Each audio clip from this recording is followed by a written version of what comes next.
Father, thank you for the sunshine and this afternoon now that we can talk some more about these things. Be with those who aren't here, that they'll come soon.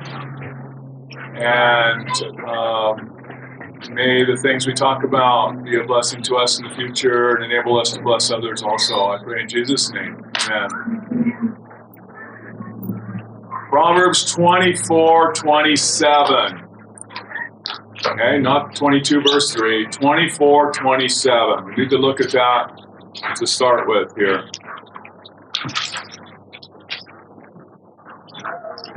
24 verse what? 24 verse 27. Okay.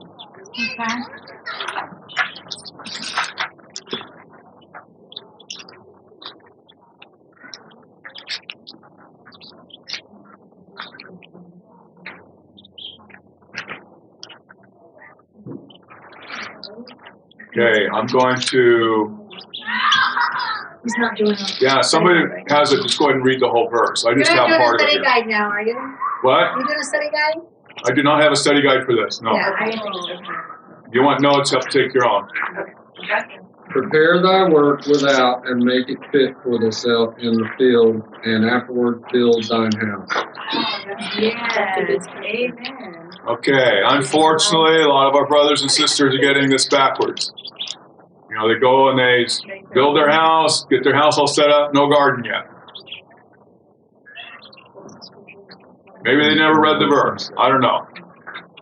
So I'm not being judgmental here, but since we're talking about this, let's talk about the right way to do it.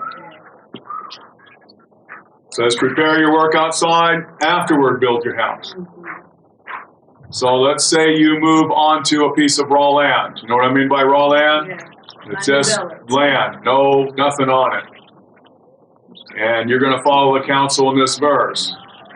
Okay? You still need a warm, dry place to stay that first night you're on the property. Yeah. Okay? So notice what this says. You know, afterward build your house. So you might be living in something, you still need something to live in. So you might be something more like the tent.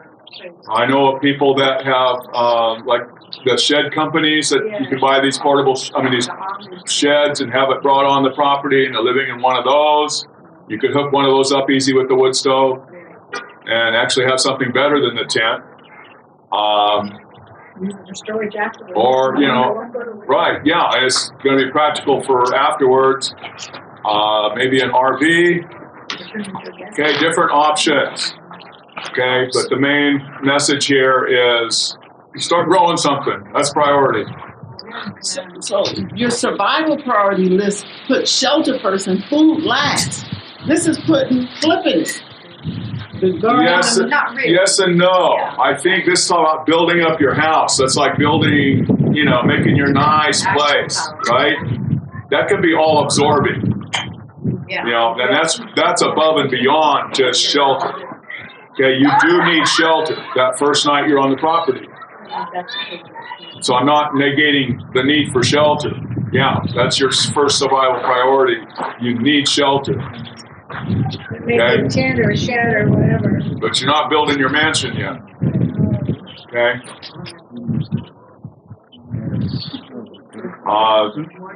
My second point here is just to remind us of what we looked at earlier this morning.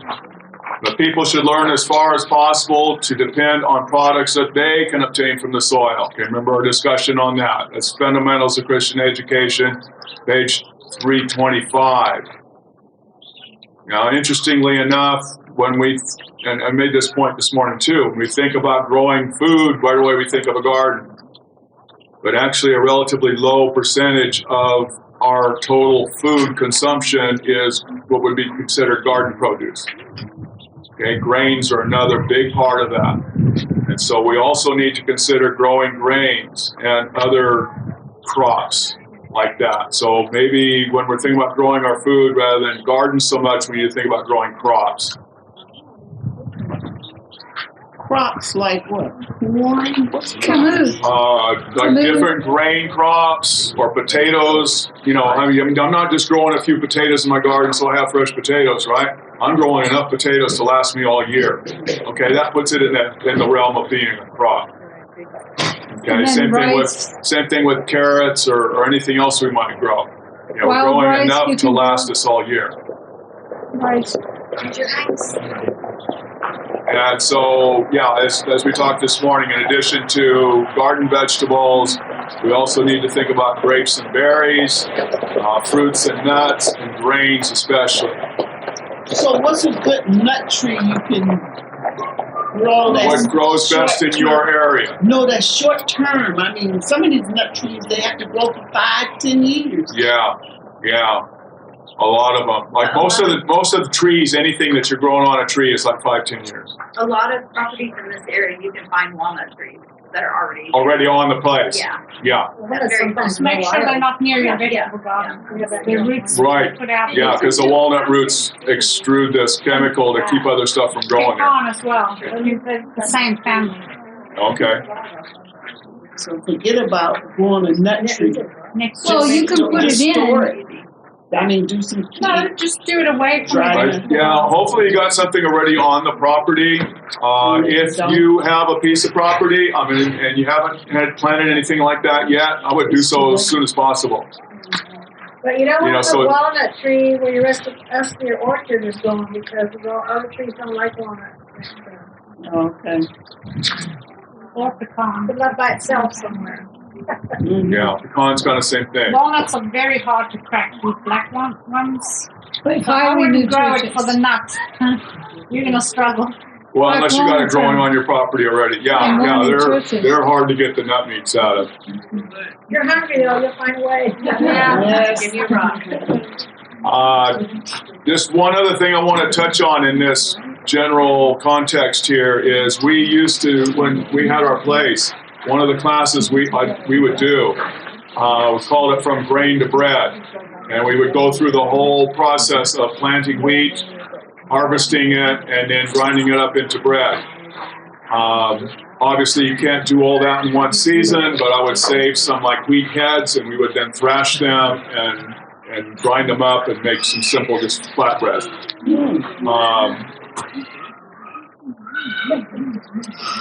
Wheat, especially like winter wheat in California anyway, I'm not sure how they do it here exactly. Might do it a little different, but it's very easy to grow. Basically, you work up the soil, spread it out like the sower in the Bible, and just rake it in and then let it grow. Okay?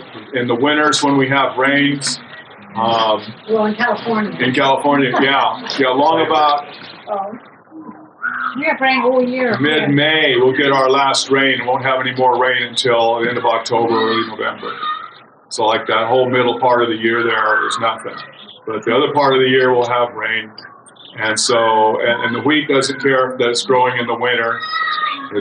They call it winter wheat in a lot of places. And so it just grows. And then about mid-June, it's ready to harvest. And so you harvest it. The thing that I found the hardest is thrashing it. There isn't any, at least that I found, homestead scale grain thrashers on the market that aren't very high priced. There is one here put up by an outfit in Tennessee that's a treadle powered one. I would really like to have one of those, but they want like $1,200 for them. Do you have one yet? When did you say you plant the winter wheat? In October? Planted it in October, Okay. or just before the rains, whenever it happened, mid-October to early November. What else can you use other than that $1,200 equipment? How did the disciples? The way people did it back in the day works, but it's not labor efficient if it's only yourself doing it. Okay, if you have a whole crew, it can be very efficient doing it that way. But basically, they would bring it in and put it on a pile and then beat it with sticks. And that would separate the grains from the husks and everything. And then you toss it up when there's a mild breeze blowing, and that blows away the chaff and leaves you with the grain. You set up a fan and blow it right. Yeah, a fan can do the same thing. If you want to grow weeds to keep them long story, you want to make sure you get the hard varieties. Hard red winter wheat, which is really the most common. Your soft varieties won't keep usually as long. They won't store as long as grain form. I've been playing with the soft wheat because there's that one story in the Bible where Jesus and his disciples were walking through the field and they were just grabbing grain and, rubbing in their hands and eating it. Yeah. You do that with the hard wheat, you might break your teeth. You gotta focus those bites with the hard. And that's all I've been exposed to. And so I found some soft wheat and I thought, well, I'll play with that, just see what it does. Much softer. And the soft wheat, you can eat it straight. Yep. So it might not store as well, but, there's kind of the trade-off there. If you're going to grind it by hand, okay, it's much easier to grind the soft wheat than the hard wheat. The hard wheat was bred that way, so for grinding with machinery. So when they hit it with the machinery, it would just shatter because it's hard. But if you're trying to grind it by hand, the hard wheat's a lot harder to grind than the soft wheat. I also tend to think that the soft wheat is a more ancient type variety rather than the hard wheat, which some people like that idea. Are you laying on the inside the rice? No, we're growing the rice. We chose the rice because of it's hardy. The yield is 400%. Where with wheats and oats, barley, millet, things of that type, the yield is much, much lower. The nutrient levels are higher with this Highland rice. Okay, so you have some Highland rice. Yes, I'll be begging for some seed. I've got some seed. Okay. How do you grow it? What's we Upland rice or dryland rice? Upland, Highland, dryland. Yeah. It's and this is a Belizean strain that comes out of Central America. Okay. I had experience with it when I was down in Central America, planting some with my fan, and then my father-in-law actually is growing it now. And I've got a bunch of Belizean friends that are Mennonites here in the community. And they were born and raised. They're all brothers. There's 7 of them. And I've become really good friends with 3 of them. And they're all growing rice. They're growing a couple of ton of rice a year right here at this telephone community. You've got to plant as early as possible. It doesn't have any, rice doesn't have any real enemies that are going to come along and eat it, except for one little tropical bird. Do not remember the name of it. They were uncertain the name of it. It's tropical. It's not in the sun. Well, yeah, he does. He comes back through. He migrates north, and he or she comes. They all bring their families, and they cruise back through, and they say, "Oh, rice!" They can spot it from a mile high, and they will mow it down. Yeah. So you try to get in as early as you possibly can. Now, our blessing here, we're at 1,500 feet. They don't really like flying over the cooler mountain area. They stay more out in the valleys. Oh, that's interesting. Lower altitudes. But if you beat those, if you don't beat them, you just net. We've only grown one season. We grew about 130 pounds here on the property last year. Nice. We On planted, your property? yeah. Okay. We planted, 5 pounds? About 5 pounds, and the yield was, I was several weeks, I was 3 weeks later than the guys in the valley, plus I'm 3 to 4 weeks behind the guys in the valley. Right. So I didn't get as good a yield. So this year I've got about 7 pounds planted. My neighbor had 3/4 acres about 3 miles down the road. And so we're planting our potatoes, rice, and we're doing a light red kidney bean and a black kidney bean. That was lost. Beans and the rice seem to be the easier things to grow and harvest. Now the rice, we got to finish it way to thresh it. thresh it. And it's much different. Lions and these Right. You can do that. broken, just for your use. You can do it as well with the hard wheat. You can go a little lighter, and you can shell it the same way.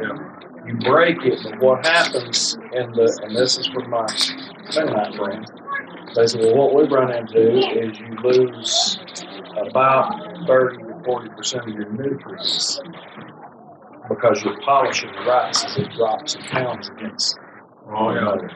So they bought a rice threshing machine, which was run on 440, Yeah. 480 electricity, and they set it up on a water grid. Oh, interesting. And they're running that, and that works pretty good. What did that cost? Oh, they paid $4,000 for that used machine. But now there's a gentleman sells online, and I've got to look it up and buy it. He sells a kit, a package to build. Interesting. And you can cut it out of Lexander, and you can cut it out of hard plywood. And he tells you all the bearing part numbers to get, the sprockets and everything, and you run it with a cordless drill or an electric drill. Interesting. And what happens with the rice to keep from getting the polishing effect, you've got two wheels that spin in opposite directions, and actually three. Two spin one direction, one spins the other direction, and spin at different speeds. So what it does is when it grabs that rice hull, it just flips it, cracks it, without polishing the rice. Because if the rice grains get caught in the wheel, polishes it. Right. It really ruins it. It's still a filler, but you lose it. So we got to work on that situation, getting working. Because this year we should have 400 to 500 pounds of rice. Wow. Good. But rice is, if you're pushed for space and manpower, rice is going to be your better option in grains because it's going to yield much higher, the least maintenance. And wheat, the turkeys love it, the deers love it, the bears will munch on it. Everything will eat wheat, any variety of wheat. Rice, there's nothing like rice but that little bird in it. What about corn? Corn is great. Everything like corn. You got to deal with the crows, coyotes, coons. Raccoons. Everything loves corn as well as wheat.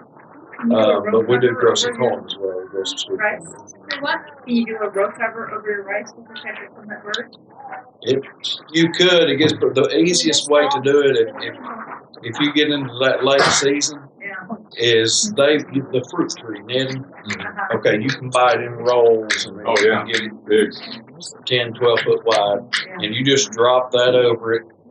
And you'll see those birds, they'll dive into it, they'll get hung in the net for a little while and then they'll get out. And occasionally one gets in, but a couple of birds in there are not going to I didn't see any last year. We didn't see any birds. Well, they're saying that they won't come, they most likely won't come this fall. It's cooler. What kind of netting did you say? It's just like the fruit tree netting, like they use for dates. It's got, It has little squares about, what, 3/4 of an inch or something like that? Yeah. Usually bright orange. And it's disposable if you rip it up too bad. You probably use it for several years before you just do it. Try to be as careful with it as you can.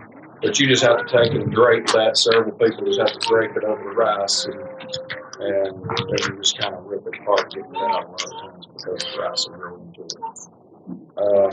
Rice is the upland rice does not like a lot of water until it goes to setting fruit.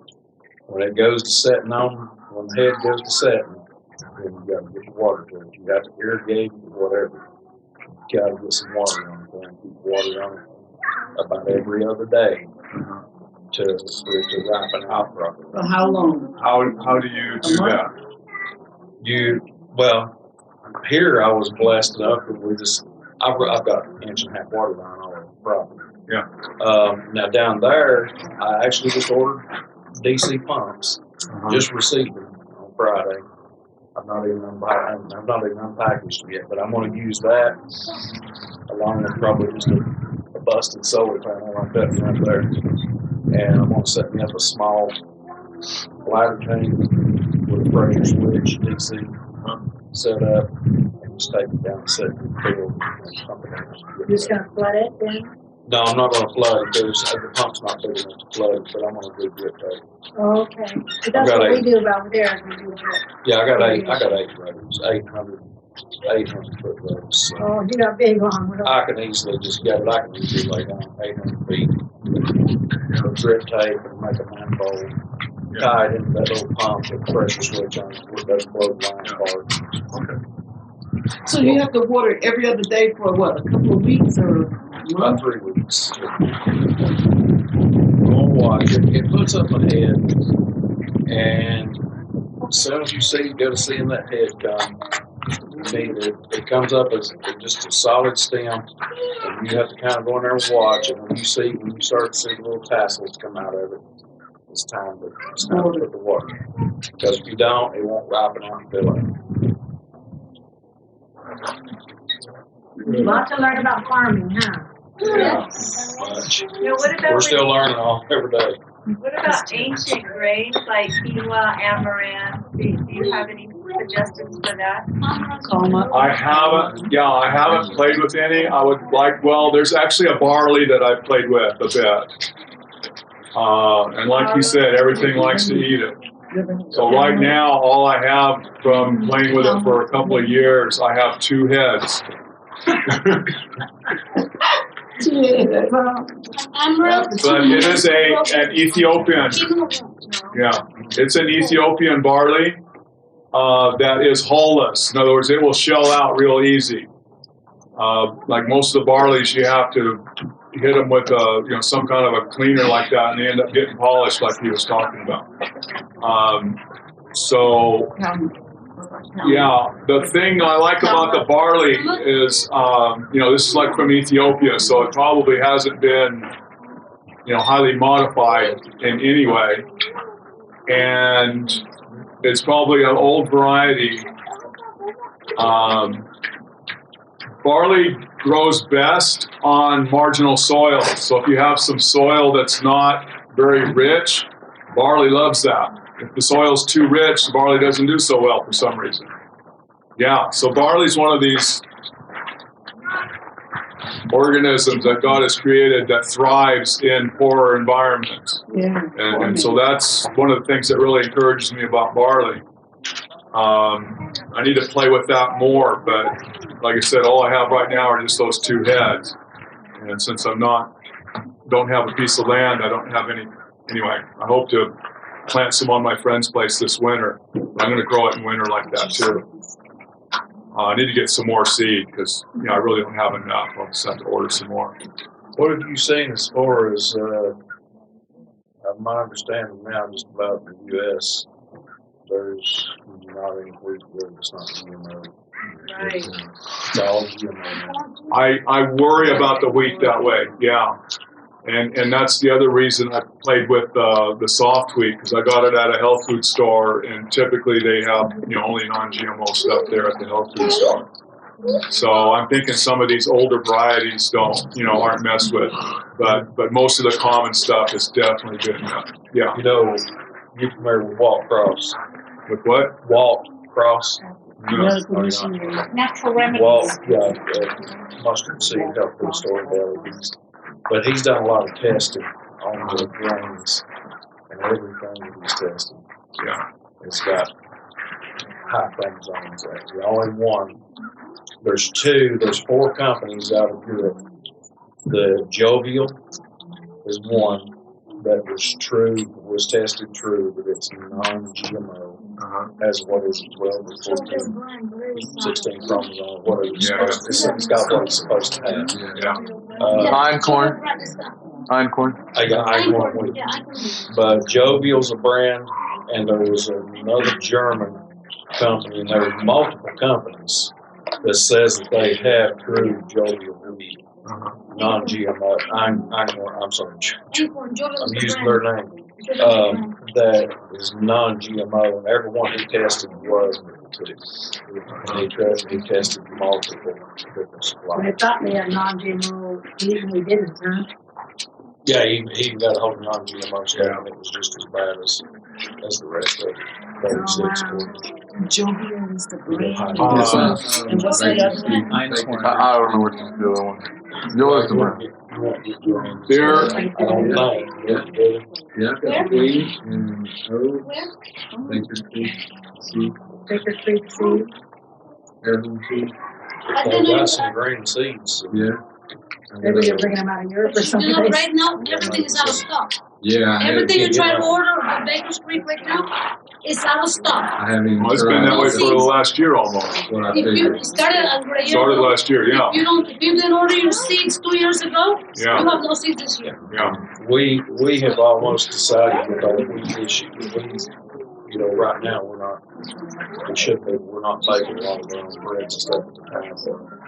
We're buying, you know, higher quality varieties and stuff. But we decided what wheat and stuff that we're going to get is we're just going to store up, Yeah. put up some stuff as far as good news. Talking about corn a little bit in this, you know, same vein here. There are people that are working to keep some of the ancient Native American varieties of corn going. The one that I played with most recently is called Painted Mountain. There was a guy up in Montana, and he went around and got corn from the Native Americans and put it all together. This is tremendously genetically diverse. And so you can plant that, and the ones that do good in your area, save the seed from those, and don't worry about the rest of them so much, which is kind of what I did. It's all different colors, too, so it's very colorful. That's why it calls it Painted Mountain. We grew it there in California. Most of it did pretty good. There was this one that was orangish, though, that didn't do good at all. And so I just didn't save any of those seeds with the rest of them. You know, I was going to replant, and then we ended up moving instead. But that might be something you want to play with. There's another red variety. I'm trying to remember the name of it that I've run across that is a little more refined, but it's coming out of the Plains states. But it has its roots in the Native American corns that they were growing. And this one's more suited for commercial growing. But that's something else that you might look into, depending on your situation again. And like they say, everything likes corn. So, you know, I've seen these pictures of the Native American cornfields, and they had this little stand out in the middle of the cornfield with a couple kids on there, and their job was to chase all the crows away, you know, or chase the coons out or whatever. And they just watched, you know, as a village, they just watched it 24/7 when it was getting ripe. So might have to do some of that kind of stuff. You have that is a must. We've lost ours to the crows. I've done everything from dousing it in turpentine before I planted it. That worked probably the best. They don't like it. It smells like a chemical. It's harmless to corn. But another really big curveball growing corn. You know, we moved to the country. What's in the country? Farmland. Commercial farmland. Okay. You go out and plant your heirloom native corn. Corn can pollinate up to 5 miles. Yeah, if the wind blows it. 5 miles. It's one of the longest pollinators there is. Most things, 50, 200 feet, you got to cut. Corn's a whole different game. And you can grow your native corn right there, and it may still look like it, but it got pollinated by your neighbor's Monsanto corn, and you got GMO corn. Consider your situation. So you have to really, there's a trick around that is planting schedule. If watch them to plant theirs, plant yours 3 weeks later. That way their pollination's all done, and then yours goes on, and you're safe. Yeah.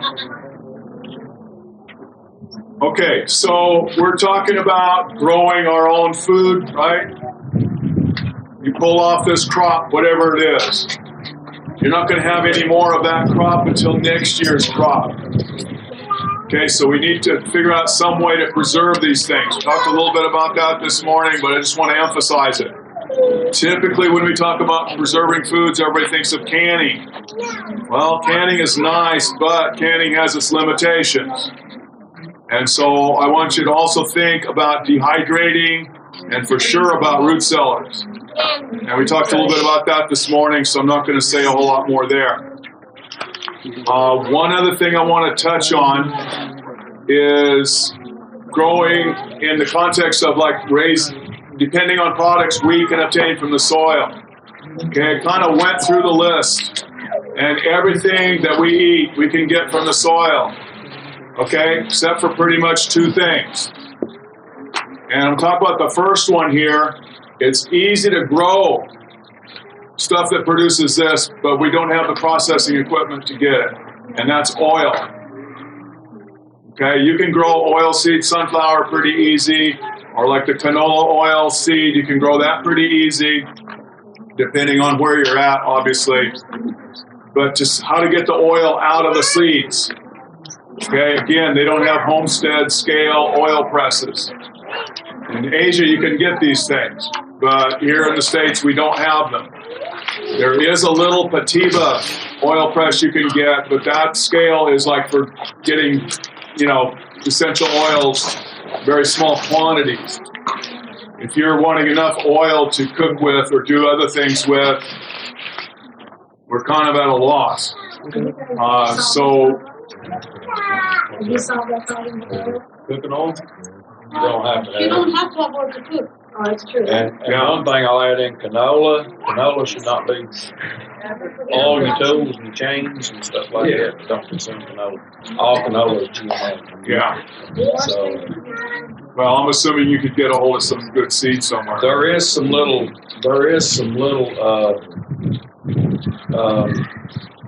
oil extractors that can be purchased for $150, $200 that you can extract small quantities of oil.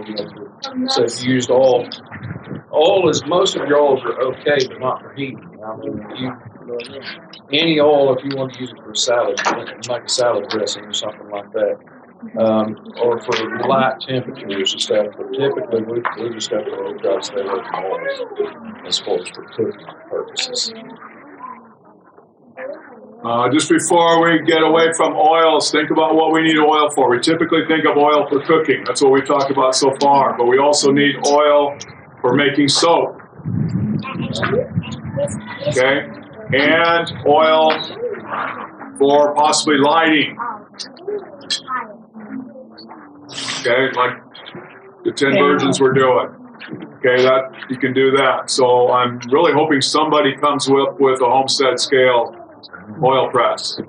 Like he said, there's a little one, but that's just for like essential oil scale production. You're not really making enough for these other uses. The other thing that we cannot get from the soil unless you happen to be near a salt deposit is salt. You guys? And so just something to think about, okay? If you live close to the ocean, it's fairly efficient to boil down ocean water as long as the ocean water isn't too badly polluted. I saw a thing on YouTube where these people went to the ocean. They wanted to play with this, and so they went to the ocean. They got like a 5-gallon bucket, and I think they got like half a cup of salt out of that. Wow. Which is, worth doing. So if you have access to the ocean, you can get salt, or there's some places that have salt deposits. I know there's something out this way. I think it's farther north than y'all. But there are salt deposits around where you can get salt from. But other than that, you might not be able to get salt. What about the salt lamps? What? The salt lamp. Yeah. It's called a glow lamp. Celery's nice. What is it? It's a Himalayan salt. Oh, the Himalayan salt. Yeah. Well, that actually comes from Pakistan. I'm But talking about a lamp. well, lamp. Chinese. Yes, and it's made out of salt, a block of salt. Made out of Himalayan. Yes, it's what Yeah. Oh, that's just a unique something. Pakistan. It'll last. You just grind it down. You could. You No, gotta I don't think so. I think there's something in it to keep it together. Well, you might need to scrape off that outer edge. Salt comes in rocks. be very cautious with your pink salt where you purchase. Make sure it is Pakistan, because there is a lot of Chinese salt out there, and it's not pink Himalayan salt. Yeah. It's colored Well, pink salt. Looks like the real thing. So it'll be Pakistan. I personally like this stuff coming out of the ocean best because that has all the trace minerals and everything in it. Yeah, There is what we've got a hold of is a friend of mine ordered a whole bunch of it, and I got like 50 pounds from him once. It's called C90. C is an SEA, not the capital C, and it's used primarily for agricultural stuff.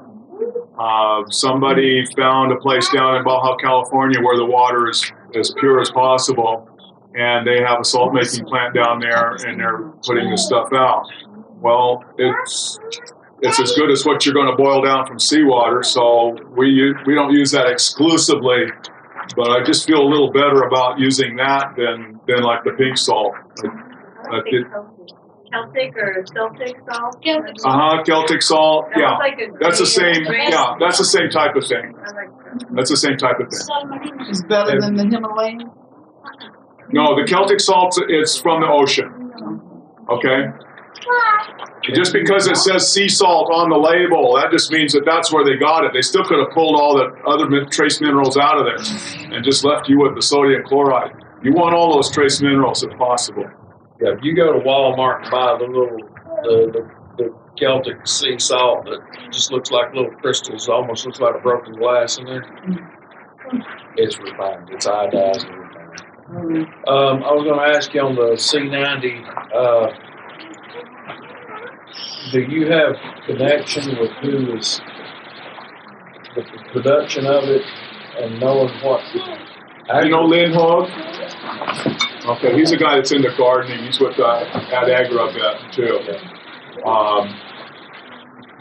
I think I can chase that down. C90 is great. We've stopped using it, and I know a bunch of people stopped using it after Fukushima. After what? After Fukushima, the meltdown in Japan, and they released all that into the ocean, Oh. and now they can't contain it. I don't know if you're aware of this. Yeah, it's, Just recently, they've had more issues. They can't contain it now that it's released. yeah. And the last C90 that we were getting was rejected because it had radioactivity in it. Interesting. Sea salts as well, radioactivity. Kelp, seaweed.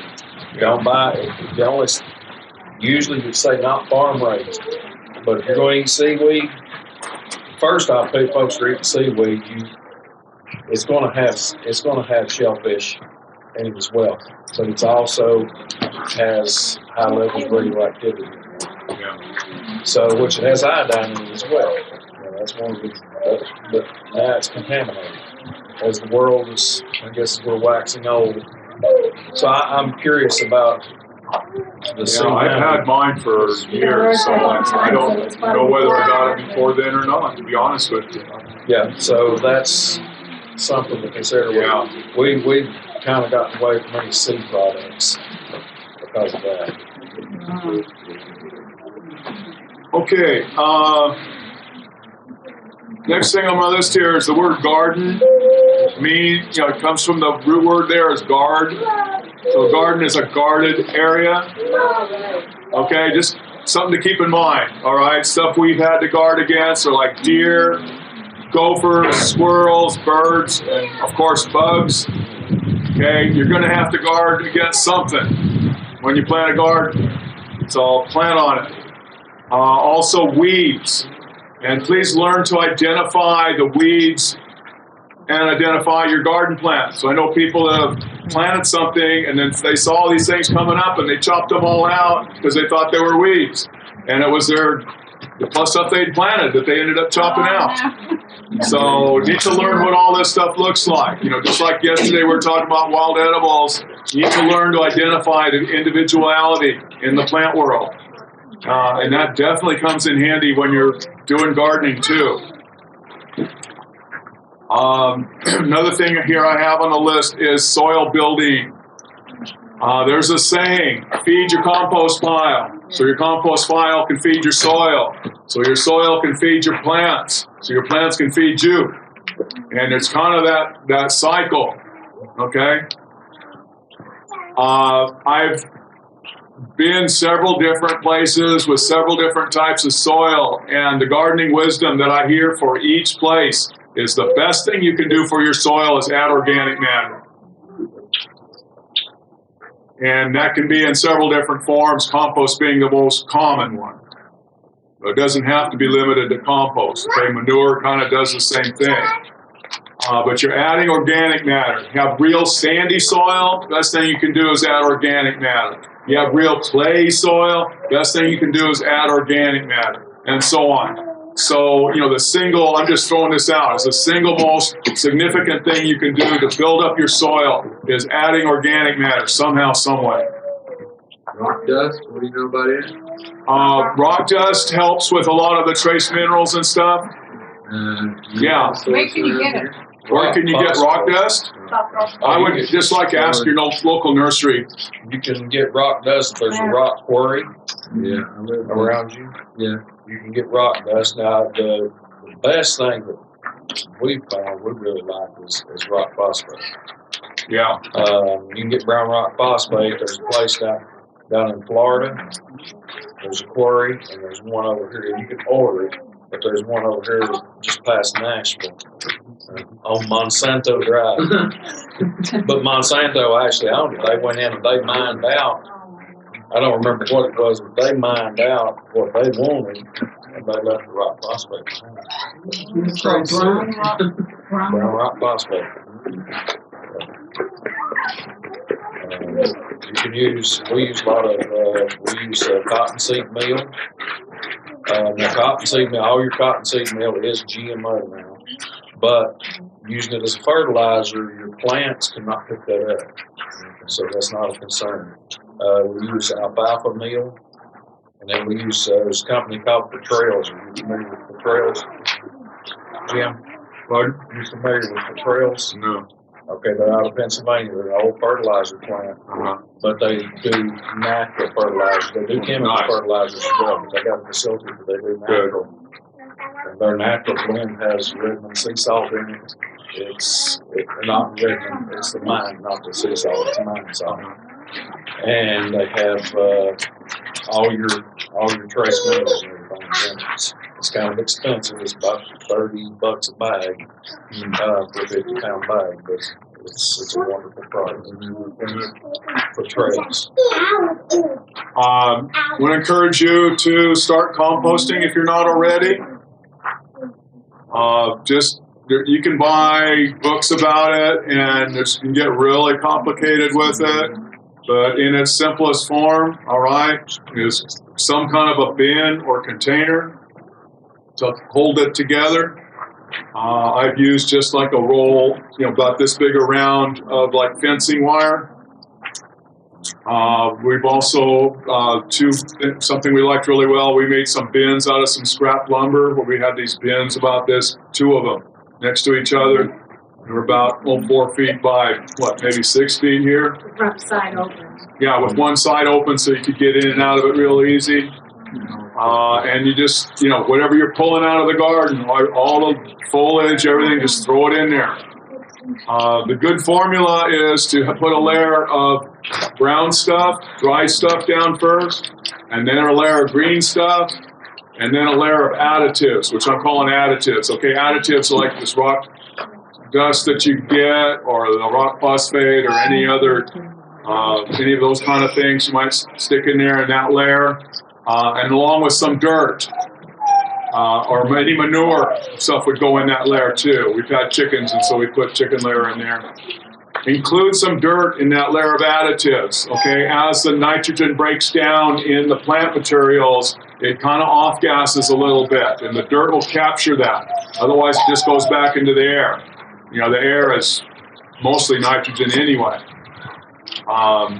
So you want something there to capture that, and just start those 3 layers. Okay, brown, green, additives, brown, green, additives, and so on. Work your way up until you get a pile 3 or 4 feet tall. The biggest problem we've had with compost piles out in California is like when we go to do gardening in the spring, we'll pull, all the whatever else and build it up, and then it just sits there because it dries out. Okay, maintaining the moisture level. It has to have a certain amount of moisture or the chemical reactions won't happen. The bacteria won't be able to do their job because they just dry out. And then your compost won't form. So we've had to water the compost piles. I know in other areas where you have regular rains and everything, too much moisture can be an issue too. So trying to find that balance of having enough moisture but not too much can be an issue. But that gives you a lot of organic matter to put back into your soil in probably the cheapest possible way. Do you keep a tarp over it, and how you keep squirrels and animals from pulling them? We just rely on the neighborhood cats to keep the critters out. We haven't had an issue, where we've been, we didn't want the tarp over the top of it. If you got too much rain, you might. I could understand that. Because they can go sour. If it starts smelling sour in there rather than that it's processing like it's supposed to, yeah, you might tarp it for a bit until it can dry out a bit. I've been doing mainly a compost tea. That seems a lot easier than needed. Yeah, but I mean, the soil needs the organic matter. And compost tea might give it the minerals, but it's not giving it the texturing that the organic matter does, and that's very helpful. You want to set your dirt up so that the plants can grow, the roots. They can just grow easily in there, rather than spending a lot of their energy pushing through hard soil. Okay, because the energy that they're using pushed through hard soil, they're not using to make food for you. Yeah. Okay, if it can grow easily, then it's going to be that much more food for you, more easily for the plants to do their thing.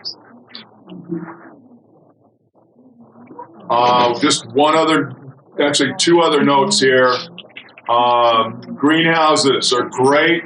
Okay, I like greenhouses a lot, but just because of their fragile nature, don't depend on them. Okay, I know of people around the country that have put in greenhouses, and their whole gardening effort, everything is in the greenhouse. Because you can block off a lot of the bugs that are wanting to come in. You can protect it from too hot and too cold and so on. So you can have a very nice environment in there, but the greenhouse can, it's fragile. Things that can go wrong with the greenhouse. And so if your whole system is put into that greenhouse, that might leave you high and dry sometime. So, we like them especially for starting new little plants and stuff that carries over through winter a little better in the greenhouse. So I'm not saying don't do greenhouses. I'm just saying don't set yourself up to be dependent on them because they're too fragile a system. They can be busted up too easy by any number of different things. And the last thing I want to say here is start with something. If you're not gardening now, start gardening. Okay? With something, even if it's just a pot that you plant a squash plant or a cucumber plant or cabbage or something like that in. Okay, start with something. And then, at least be learning and then expand your knowledge from there.